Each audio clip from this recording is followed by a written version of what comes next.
We're back with a recap. Hey, we're back with a recap. I'm dying because I said this is about 4 times already. But you guys, I wish you hope have just watched the season finale. Well, you watched it yesterday because it came out yesterday, Buttercups. And yeah, I did colorism. I did an episode of colorism, and it's funny because I was not going to do that. I actually filmed, if you notice that outfit, I have that on one of my recaps. I don't remember which one specifically, but I filmed that episode in the beginning of October, like the first week of October. All my other episodes was filmed in the summer. That one was actually filmed the most recent. And I had changed it. First, I wanted to do something like Dear Single Ratchet Friend. But I felt like I had did something like that already in season 1. So it was taking me a long time to figure out how I wanted to close the season. And I think the timing was perfect because I wrote the synopsis for season 2. When did I write that? If I started filming in June, I must have wrote it maybe in I think for season 2 I did it really early. So throughout the course of the year, as the year trickled down, this word colorism, we know what colorism is, but it just kept happening and I just, not even just colorism, I just felt like black women consistently kept getting disrespected throughout the year. And then the Chris Brown thing happened. That's why the episode is an ode to him. It's named after his song lyric. And I was like, that's it, this is the episode. We're going to talk about colorism. We're going to close it with a bang. Like I said on my last recap, you do things strategically when you make episodes. You know, I plan things out strategically. I am a dark-skinned girl. If you meet me in person, you know, even all this lighting, you may not know, but I'm very dark. And I think it's just like I said, socially responsible for me to talk about something like that. I hate talking about colorism, but I actually love that episode. Is it my favorite episode this season? It just might be. It just might be my favorite episode this season. You know why? Because after I filmed it, I literally have watched it over and over again. That's how much I love it. And I don't even like watching or hearing myself talk. Sometimes when I do podcast episodes, I don't watch them again. The only way I could watch them is if I had a little glass, like 2-3 glasses of wine, I could listen to myself talk. But with that one, I could watch it whether I'm sober or not. I just love the content. I think it's because I'm actually talking about something that I don't like to talk about. So it's just good to maybe it was like a good venting session. And I think the episode was just good quality. I really enjoyed that episode. I really, really did. And I dabble into, you know, the problematics of it, music, media, how it was for me growing up being dark skinned, you know.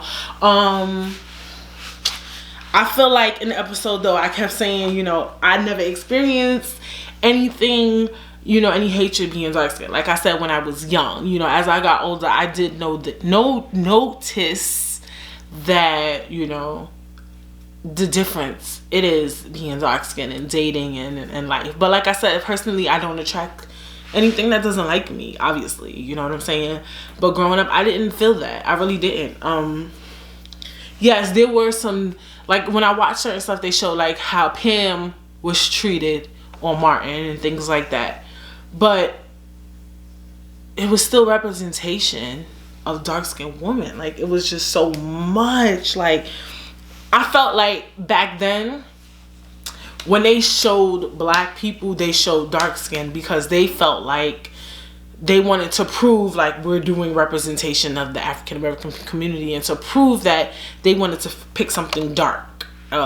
So when I seen portrayals on TV growing up, there were dark-skinned women on it. Now so much, still you see it, but I don't know. I just felt like it was just way more prevalent, and I feel like there was a shift. Like I said, you know, in the late 2000s, well, 2010s and 11s and things like that. So it was fun doing like the research and just being able to think through my childhood and look at the music videos and watch a little TV and just look at black culture just for the topic at hand was exciting, and just listening to the music, I was mad hype. So yeah, I definitely love this episode, Black Bitches with the Good Hair. Okay, my baby hair is slick. Am I a black bitch with good hair? Child, Chris Brown better not get my black ass started. And you know what's funny? I was a big fan of Chris Brown. And you can ask anybody, like a huge fan. And I really, then he put out that album Indigo and I cannot listen to it. I have to be socially responsible. I unfollowed him on Instagram and it's sad. It's sad. It's sad. But it shows my growth and my maturity. Like, I can't keep entertaining this. We could get into a bigger topic. I'm not gonna make this a bigger topic as to why I felt like it was important for me to like listen. Like, I felt like with the R. Kelly thing, you know, a lot of us, we all knew he dated Aaliyah. We all kept hearing the stories of him loving underage women. And then it took for that documentary to come out years later for us to be like, all right, we gotta stop fucking with R. Kelly. Like, once the shit start popping off, we need to listen. I'm not trying to be problematic, but from when he put his hands on Rihanna, we really should have really put a cap on it, and we didn't. So, hey, it's just, it is what it is. That got deep, a little too deep.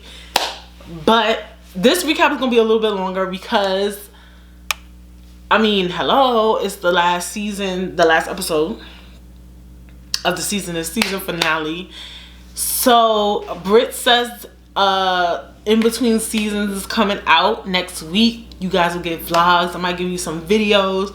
I talked about on my last two recaps, I think it was, how I want to like really show you guys, like in the vlogs I kind of show you my podcasting life, but I think I'm gonna really, you know, try to dig deep into how I film and the things I do to do this podcast, because it's a lot of work, you know, just getting the guests, coming up with the ideas, setting up the film. You know, I move, so my filming life is gonna be a little different, I think.